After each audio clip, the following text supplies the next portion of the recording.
Hello dear students, welcome back to my channel physics SPC. Electric potential का एक question. A charge capital Q is distributed over three concentric spherical cell of radii ABC, A less than B less than C, such that their surface charge density are equal to one another। ठीक है। The total potential at a point at a distance r from their common center where r less than a would be। तो सबसे पहले एक figure बनाते हैं कि three concentric spherical shell है, कि एक कॉन्सेंट स्फीयर ये हो गया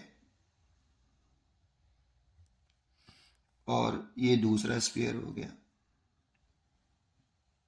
हॉलो स्फीयर है, ये स्फेरिकल सेल बोला है, मतलब हॉलो स्फीयर है।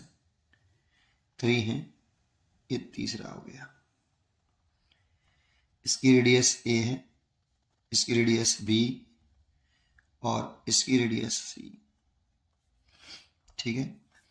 कैपिटल क्यू जो चार्ज है distributed over three concentric spherical shell, तीनों पर कैपिटल क्यू चार्ज डिस्ट्रीब्यूट है ना। तो तीनों पर है तो मान लो इस पर चार्ज Q1 है, इस पर चार्ज Q2 है और इस पे Q3 है। ये लेट कर लिया। तो कैपिटल क्यू कितना है? Q1 plus Q2 plus Q3। ये हमें क्वेश्चन में गिवन है। ठीक है। तीनों पर चार्ज डिस्ट्रीब्यूट है कैपिटल क्यू, और इस तरह से डिस्ट्रीब्यूट है कि सरफेस चार्ज डेंसिटी इक्वल है।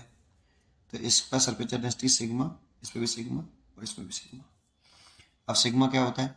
सिग्मा इक्वल टू होता है charge upon area, surface area. तो अगर मैं पहले इस पर लिखूं तो Q1 ओवर सरफेस एरिया आपका 4 पाई A square, 4 pi A square.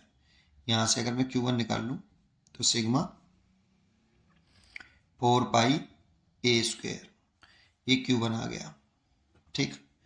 और ऐसे ही अगर हम sigma is equal to second charge surface के लिए लिखें, सेकेंड स्फीयर के लिए Q2 चार्ज है और सरफेस एरिया हो गया 4 पाई B स्क्वायर। यहाँ से Q2 निकाल लिया जाए, सिग्मा 4 पाई B स्क्वायर।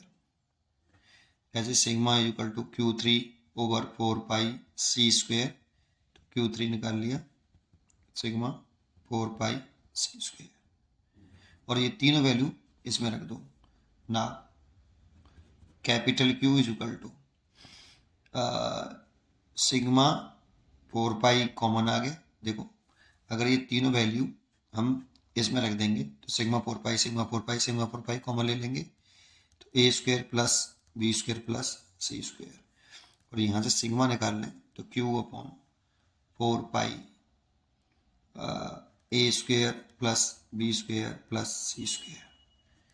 ये आपका सिग्मा आ गई। ठीक है। अब हमसे पूछा क्या, वो देखते हैं। The total potential at a distance r from their common center where r less than a, r less than a तो अंदर हो गया स्फेरिकल सेल 1 के। इस वाले पॉइंट पर पोटेंशियल पूछ रहा है P पर, जो से r डिस्टेंस पर है। इसे स्फेरिकल सेल 1 कह लेते हैं, इसे 2, इसे 3। तो स्फेरिकल सेल 1 के इनसाइड टोटल पोटेंशियल पूछ रहा है। तो total potential VT is equal to ये V1 प्लस ये V2 प्लस ये V3। ये सेल 1 की वजह से, ये सेल 2 की वजह से और ये सेल 3 की वजह से। अब देखो, सेल 1 के लिए जैसे P पॉइंट ऑफ पोटेंशियल निकालना चाहते हैं तो सेल 1 के लिए ये पॉइंट कहाँ है? इनसाइड है, आउटसाइड है, ये सरफेस पर है, ये देखना होता है। अगर आउटसाइड होता है तो सेंटर से आउटसाइड पॉइंट तक के डिस्टेंस लिखते हैं। सरफेस पर होता है तो सेंटर से सरफेस पॉइंट तक के डिस्टेंस लिखते हैं। और इनसाइड होता है तो इनसाइड एवरी पॉइंट पर कांस्टेंट होता है। इसलिए जितना सरफेस पर पोटेंशियल होता है उतना ही इनसाइड एवरी पॉइंट पर होता है। तो कभी भी इनसाइड किसी पॉइंट पर पोटेंशियल पूछे तो सरफेस पर पोटेंशियल निकालना चाहिए, जितना सरफेस पर उसके ही उतना ही इनसाइड एवरी पॉइंट पर। तो ये पॉइंट है P सेल 1 के इनसाइड है, इसलिए सेल 1 के सरफेस पर जितना पोटेंशियल होगा उतना ही इनसाइड होगा। तो कितना लिखें? के सरफेस पे लिखते हैं, के Q1 सरफेस पर लिख रहे हैं तो सरफेस तक की डिस्टेंस आएगी A प्लस सेल 2 के लिए देखें, सेल 2 के लिए भी P पॉइंट कहाँ है? सेल 2 के लिए P पॉइंट कहाँ है? Inside, outside, surface. तो इनसाइड है। तो सेल 2 के सरफेस पे जितना पोटेंशियल होगा उतना ही इनसाइड एवरी पॉइंट पर होता है। तो सेल 2 के सरफेस पे पोटेंशियल निकाल लो, उतना ही इनसाइड है। तो कितना लिख दें, KQ2 ओवर सरफेस पे निकालनी है तो सरफेस तक डिस्टेंस कितनी है, B प्लस सेल 3 के लिए P पॉइंट कहाँ है, इनसाइड। सेल 3 के लिए भी इनसाइड ही है, तो सरफेस पे जितना होगा सेल 3 के सरफेस पे जितना पोटेंशियल होगा उतना ही इनसाइड एवरी पॉइंट पर होगा। तो सरफेस सेल 3 के लिए अगर P पॉइंट पे निकालना है तो सेल 3 के सरफेस पे निकाल लो, कितना लिखें, KQ3 ओवर सरफेस पे कितना C, सेंटर से सरफेस तक की डिस्टेंस। इसमें अगर हम वैल्यू पुट कर दें Q1 की वैल्यू देखो ये रही, सिग्मा 4 पाई स्क्वायर, तो sigma 4 pi A square upon A. ऐसे Q2 की वैल्यू पुट कर दें, sigma 4 pi B square upon B plus के sigma 4 pi C square upon C. C से सी कैंसिल, बी से बी कैंसिल एंड ए से A cancel. Next page पे देखते हैं क्या करना है।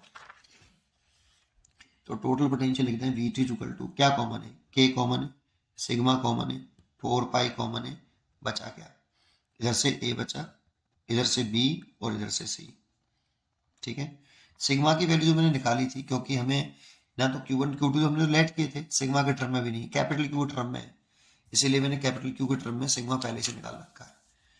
तो K की वैल्यू पुट कर दें पहले तो 1/4 पाई एप्सिलॉन नॉट, और सिग्मा की वैल्यू भी पुट कर दें, Q over 4 pi A square plus B square plus C square, ये सिग्मा की वैल्यू इंटू 4 पाई, और ये A plus B plus C. देखो इस 4 पाई से ये वाला 4 पाई कैंसिल हो गया, तो क्या बचा, Q ऊपर बचा और क्या बचा, A plus B plus C, और नीचे 4 pi epsilon naught A square plus B square plus C square. ये टोटल पोटेंशियल हो गया, ये इसका आंसर हो गया। इसलिए इसका आंसर हो गया Q A plus B plus C 4 pi epsilon naught A square plus B square plus C square. B choice is correct. पढ़ते रहिए और खुश रहिए। Thank you.